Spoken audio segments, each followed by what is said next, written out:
It includes a wide range of people: the benefit scrounger with too many children, the rioter, the prostitute, and so on.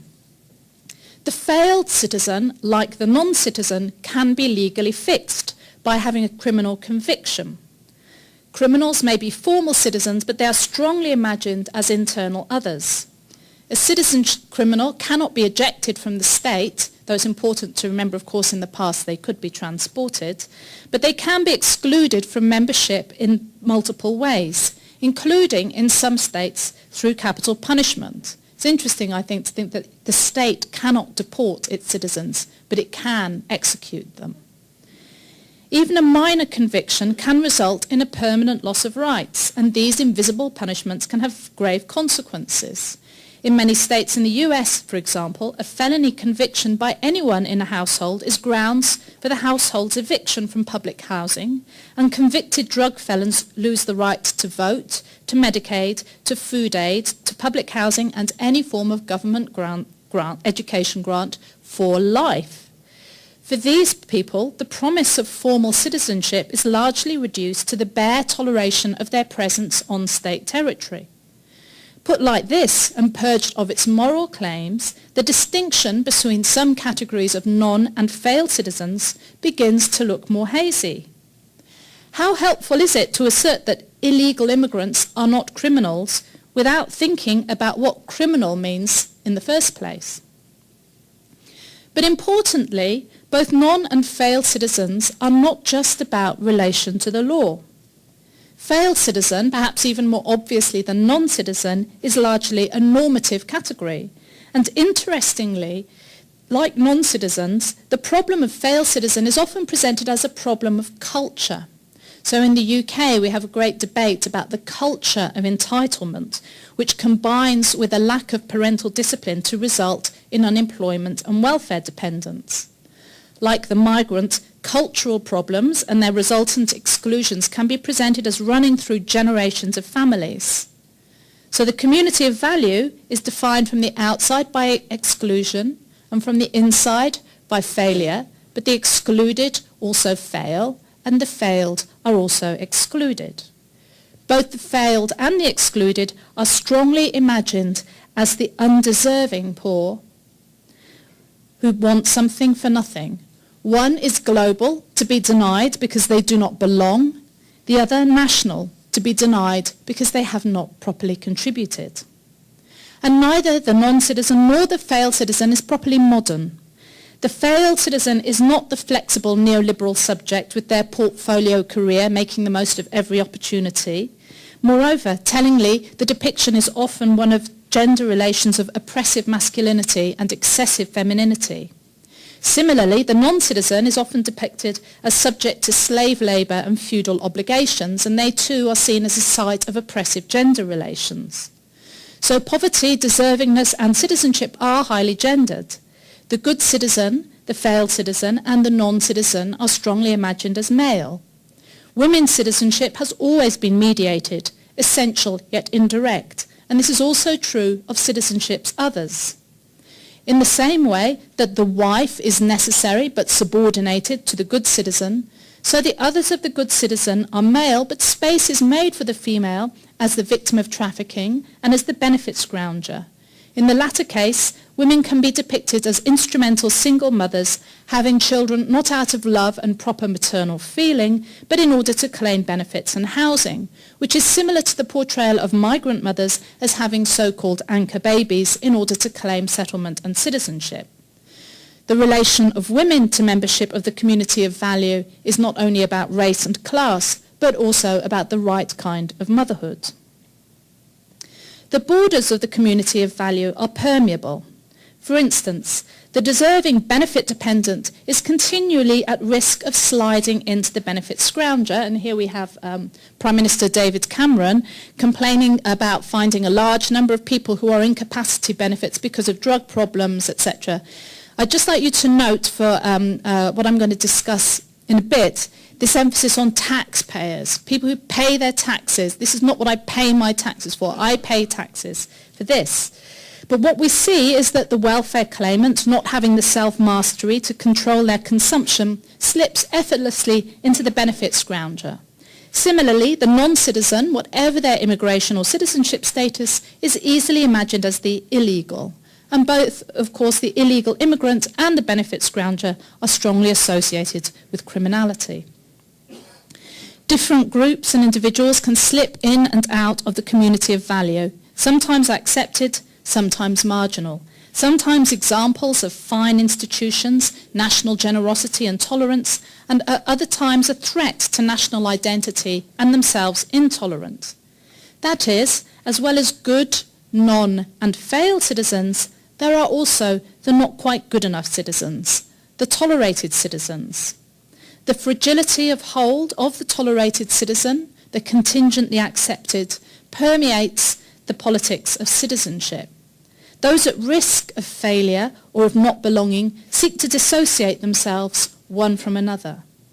Migrants and their supporters are usually eager to differentiate themselves from failed citizens with whom they are often associated. Assertions refugees are not criminal or migrants do not claim benefits are attempts to counter these associations by affirming the community of value. Migrants and refugees are fit to belong because they have the right kinds of values. The assertion of the community of value implies a contrast with criminals and benefit scroungers. Similarly, citizens at risk of failure may seek to dissociate themselves from non-citizens and assert the importance of the community of value, of the national right to social assistance and so on, in order to bolster their claim to rights. Contingent acceptance turns tolerated citizens, who must often struggle for acceptance into the community of value, into the guardians of good citizenship. Because these categories and boundaries are constructed, even though they are often imagined as real, they easily collapse into one another, legally and metaphorically. Those who are not firmly established into the community of value must be endlessly proving themselves, marking the borders, particularly by decrying each other to prove that they have the right values. So, for example, the migrant, hard-working, legal and a taxpayer must distance themselves from the illegal immigrant. This is common currency, but is particularly noticeable in the Toronto Sun, where the emphasis is very much on the illegal immigrant who spoils it for everybody, but they especially spoil it for the legal migrant. This legal migrant's impressive work ethic is also a reproach to the lazy and lackluster benefit scrounger. But on the other hand, the illegal immigrant is a problem for nationals who are not getting jobs because they're being undercut by people prepared to flout rules. This is the working class as beleaguered native, the benefit claimant let down by governments past and present that fail to provide jobs for their nationals because they are variously influenced by unscrupulous employers, lobbied by vociferous migrants groups, and removed from the daily lives of the national population who are at the sharp end. Both claimants and scroungers, we are told, can manifest their resentment in racism, which is of course never endorsed, though it is explained through reference to illegality and is implicitly set in contrast to the multiculturally sophisticated middle classes, which of course include those people who are writing the policy documents. In the end, both hard-working immigrants and deserving claimants are tolerated members of the community of value, and their assertion to good citizenship must continuously be proven.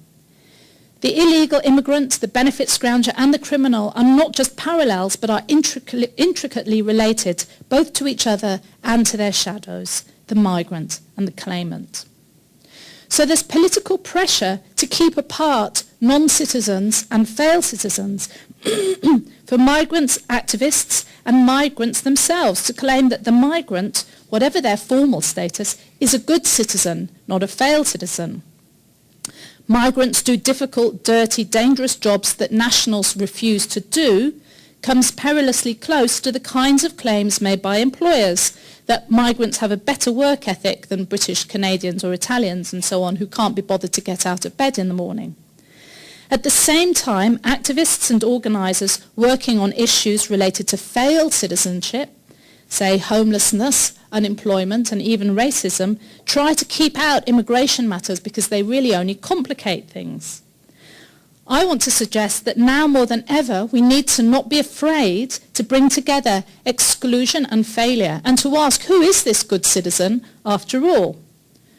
How to do this is inevitably nationally specific and requires us to complicate the notion of the failed citizen and to interrogate ideas about the global and the national poor and its relation to class, which is quite a big job and needs to go alongside practice and organising. So in the time remaining, I just want to sketch out some of the tricks used to drive apart migrants from marginalised citizens and some clues that this might give us about how to politically proceed. And I'm going to look particularly at the UK as the context I know best and focus on the failed citizen as welfare dependent, a type of failure that, as I said at the outset, is particularly important in the current economic situation. The UK has always been suspicious of nasty Republican words like citizenship. And actually, the only reason that we have citizenship in British legislation is actually thanks to Canada.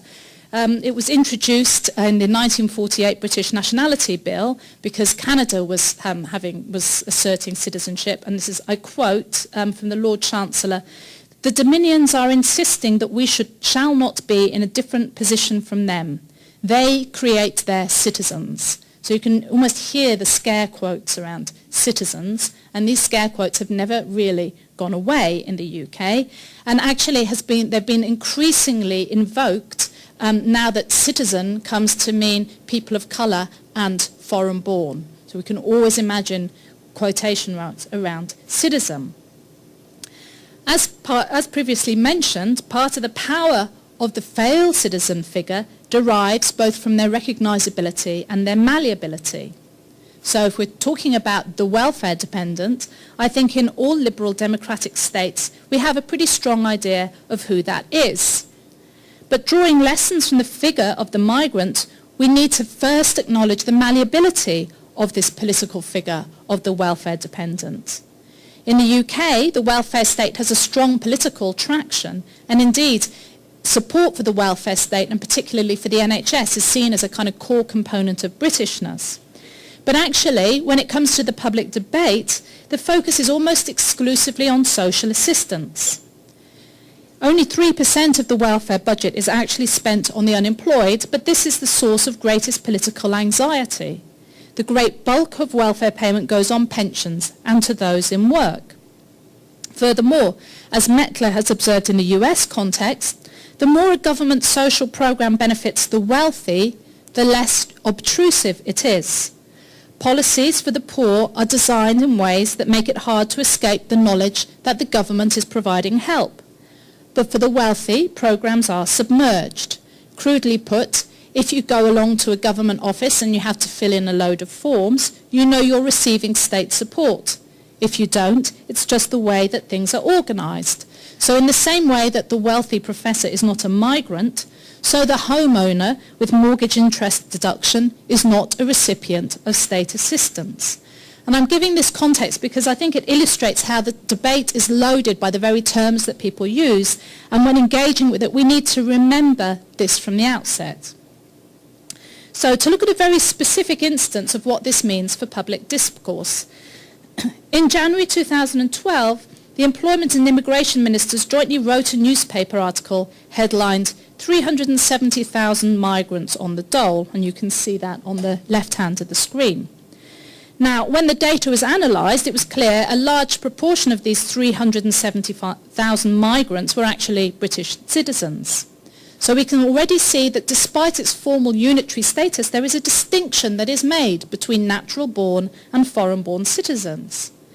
Notice how the authors, that's the Employment Minister and the Immigration Minister, jointly authored, make a claim to the naturalness of belonging, a natural instinct that says that no one from other countries, so there's something about from here, seems to imply a naturalness of belonging and claims making that derives from being from a country.